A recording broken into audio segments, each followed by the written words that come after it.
ராணிப்பேட்டை மாவட்டம் ஆற்காடு சட்டமன்ற தொகுதியில் போட்டியிடும் அதிமுக வேட்பாளர் SM சுகுமார் தாலுகா அலுவலகத்தில் தனது வேட்புமனுவை தாக்கல் செய்தார்.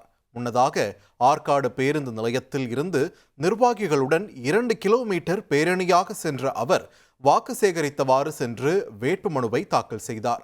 பின்னர் செய்தியாளர்களை சந்தித்த அவர் ஆற்காடு தொகுதியின் நீண்ட நாள் கோரிக்கையான அரசு மருத்துவக் கல்லூரியை நிச்சயம் கொண்டு வருவேன் என்று உறுதியளித்தார்.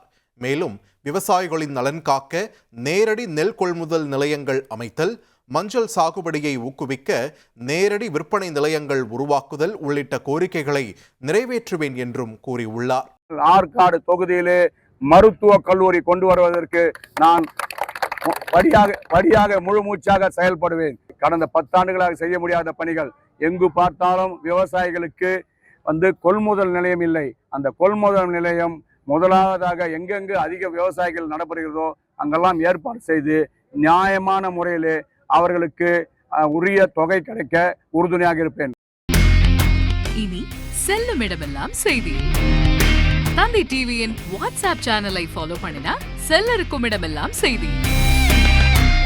இதோ QR கோட் இப்பவே ஸ்கேன் பண்ணுங்க, ஃபாலோ பண்ணுங்க.